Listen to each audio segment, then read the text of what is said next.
Yes, people, welcome back to DR Sports. Who am I joined with? Right, Magpie Channel's finest member, the CEO and founder, Matty Renton. How are we, fella? I'm good, mate. I'm excited for this one. You can see the Toon fans behind us are getting excited as well. It's a big one for us, mate. It's a big weekend. Of course it is, and you find us in Covent Garden. When we were thinking about locations to film this video in, oh yeah, we'll go there because that's where all the Geordies are. So home advantage actually, filming here. Let's hope that doesn't count for anything in the game. I heard you got the DJ as well. Yeah. I heard you might have got your own DJ as well, because we had our own DJ last time and he put on all the bangers for us at extra time and it made us win the game. So again, let's hope that's not an omen. I'm liking it. We're here to preview the game. Obviously it's on Sunday, it's tomorrow. Nerves are starting to kick in. You've been talking about it all week, so have I. What was your journey down like? Any nerves on the way? Nah, just excitement. Excitement, beers, spirits. Couple Jaeger bombs? Couple of Jaeger bombs for the boys on the 6-hour drive just to pass the time, you know. Nice and quickly. You know, well, we enjoyed it, mate. We enjoyed it.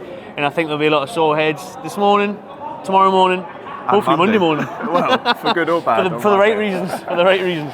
Listen, Newcastle come into this game after a fairly mixed season so far. I mean, you started off really well. There was a period when you won like 9 games in a row or something. For Liverpool fans, we can take comfort in the fact that obviously we played you at Anfield maybe 2 or 3 weeks ago now. It was a fairly comfortable win. But what Liverpool fans can't do, and you'll back me up on this, is not that, you know, many are, but the noise that Newcastle are going to bring. I've seen it in person, right? I've seen you go away in Europe last year. It was unbelievable. The fans, honestly, and I said it on the COP TV yesterday, and I hate putting the scummers into it, but top 3 fans in the country, I think, are in no particular order: Liverpool, Newcastle and United. Maybe they're away fans, not so much home fans. Definitely not the home. Is that what you're almost counting on, the fans to push you through? Because like you just said, you haven't scored a goal at Wembley for 25 years. Yeah, well, we're going to have to be the 12th man, aren't we? Like, we tried to do it 2 years ago though, and we were still waving flags in the 90th minute, getting beat 2-0 off Man United. The club are putting scarves on seats for all the fans, all 30,000 of it in Wembley tomorrow. That'll hopefully help as well. The atmosphere has got to be right up there, because listen, it's made the difference. I think we won that PSG game before a ball was kicked. The way we intimidated them, had the atmosphere going mad. So yeah, don't worry about that. The Geordies will be performing in the stands. Let's hope the players perform on the pitch. Yeah, and who's the main men that you're looking at tomorrow? Obviously we know a couple of them, but there's a few big names out. So who are you looking at tomorrow to step up and be that main man and win you this cup? I just hope Isak is fit enough, because for me he's came off the last 2 matches looking fatigued, hasn't quite been at the races. But I hope he turns up in this one. He does normally have good games against Liverpool. We've seen what he did with that screamer at St James's in the 3-3. So he's going to be vital. He's going to be so important. We know Gordon's not going to be there. And I think the midfield is where it's at for us. Gordon's sitting next to me tomorrow in the Liverpool end. What, with the Liverpool shirt on, probably, aye. But hopefully, your Bruno, our captain, is on it.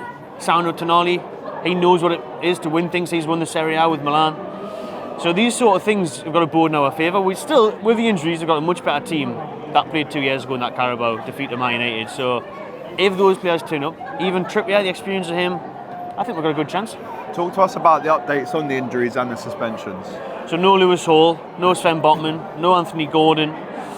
And I think keeper's going to be up in the air between Pope and Dubravka. Pope's back now, but Dubravka has been in and out. He was doing well for a bit, but he seems to prefer Nick Pope. But for me, I'd go with Dubravka. I think he's a better kicker than Nick Pope. He's much better with his feet. He's more experienced. He's more composed.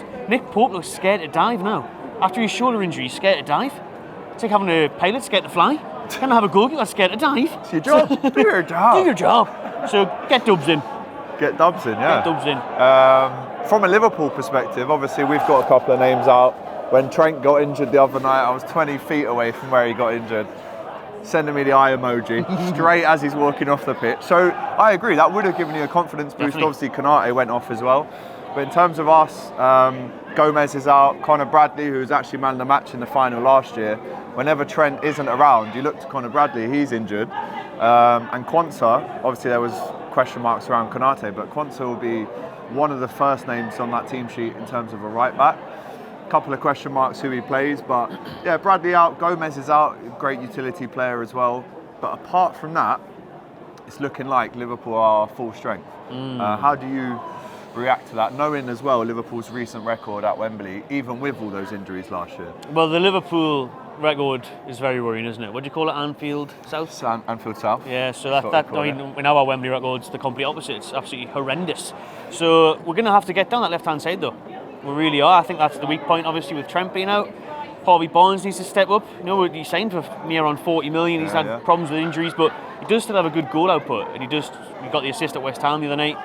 Even Joe Linton could come in there and rotate with a Willock in midfield. So there's options for us, and that's where we need to hit Liverpool for me. And I'm looking to see Salah, because how Salah looks a bit tired lately. How Fitz Konate came off the other night.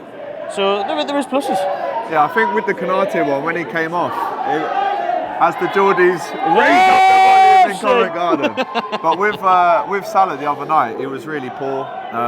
But when it's a big game, man, you almost want him to save those poor performances and bring it out for the big final. But when Konate went off the other day, at the first sight it looked like a knee injury, but he was giving it all this as he was coming off. And actually it turned out to be just a bit of tiredness, a bit of cramp, which is great for us, because I think it was Quansah in that game, the 3-3 at St James's. And obviously Isak, you know, what a goal that was. Unbelievable. You know, Van Dijk steps off him and he just goes for it. So yeah, Konate will be there, Van Dijk will be there. I would personally go for Endo at right back, just because that physicality never loses a duel from what I've seen at Liverpool so far, whatever position he plays in. Robbo will be there. The midfield, I don't think he'll change. He hasn't really changed all season. And actually, when you talk about slot resting players this season, obviously we rested a load of players against Plymouth, went out. And then with the PSV game, if we won that game, we wouldn't have got PSG in the next round. We probably would have got PSV. Yeah. That's a good thing about this new format, to be fair. Well, not for us. Not for us. For everyone else. For you're living in. So Slot doesn't really rest players, and there's obviously no excuse to do that in this game. The Liverpool fans at home, who would you rather see start in the number 9? Is it Diogo Jota, badly out of form, or is it Darwin Núñez, who, as we know, can pop up against Newcastle and score a goal or 3? He did miss a sitter at this season at St James's. Yeah, he did, of course, and he should have scored that one. But I think I would lean towards Diogo Jota from the start. Núñez, what a guy to bring on off the bench. Obviously, Chiesa's there, Gakpo's back fit. Even though when he came on the other night, he looked a bit leggy. Yeah, he didn't look fit at all. But I think when it's a cup final, those kind of niggly injuries, they almost go out the window, man. We've heard down the years, Gerrard get injured, bang, little injection, you're good to go. Got to level up, man, in the big games. You have to. Got to level up in the big games. I think the midfield, this is the two best midfields in the league. Really? For me, Yeah. 100%. I think our midfielders getting everyone else's team, to be honest with you, I really do. So it's going to be interesting to see, Tonali against Szoboszlai, both great engines on them. Yeah. Bruno's there, Joe Linton maybe swapping in and out with Willock or Miley. I'm really excited, man. I'm looking forward to this game. It's changed a bit in the last week with what's happened to you, what's happened with us.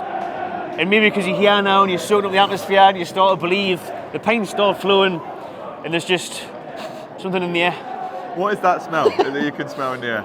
Expensive paint. Yeah. Plastic cups and expensive shitty paint. But hopefully it is the smell of a first trophy for Newcastle in 70 years. And I want to touch on that, bro, because it is quite beautiful. What we're doing here, I think, is quite a beautiful thing for me and you personally. Yeah. We've worked together now for the last 5 or 6 years.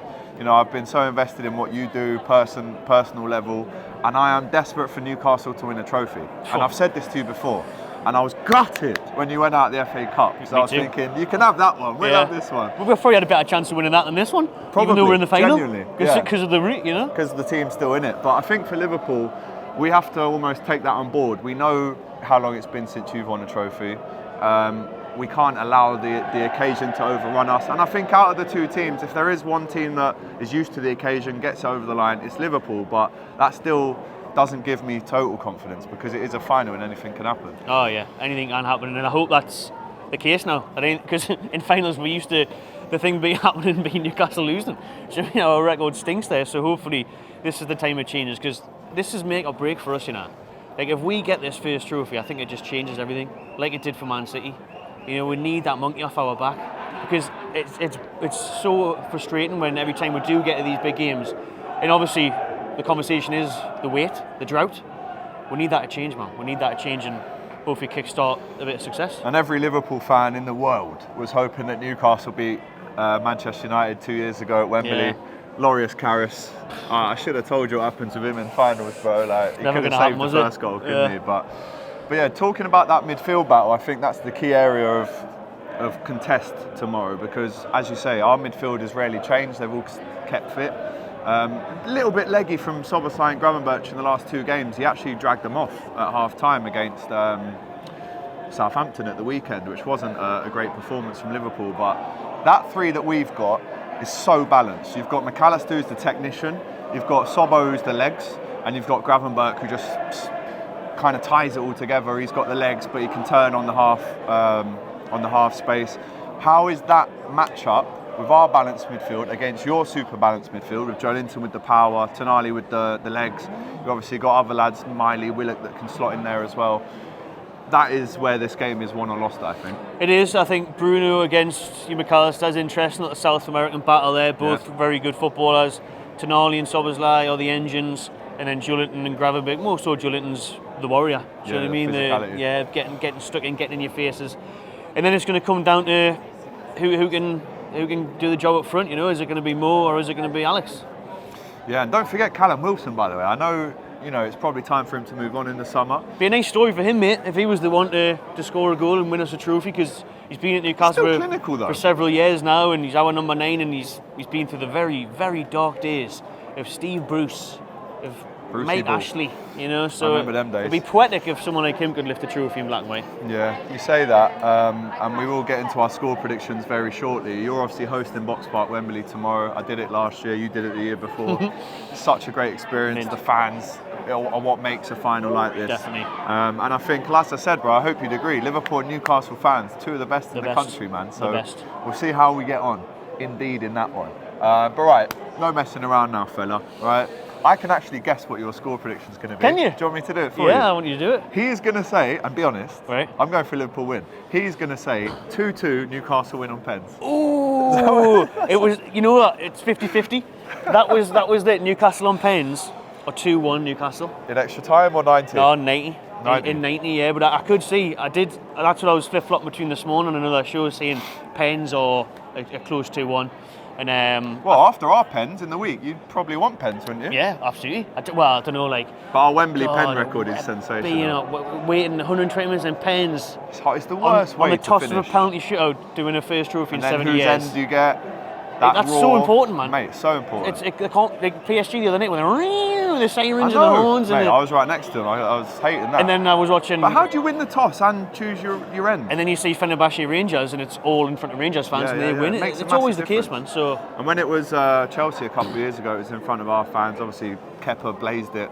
Yeah. 100 rows back, so it does count, right? So you're going for a slim Newcastle win. I'll stick with a 2-1, but the pens is definitely a good idea. I said on DR Sports yesterday, 3-2 Liverpool. Oof.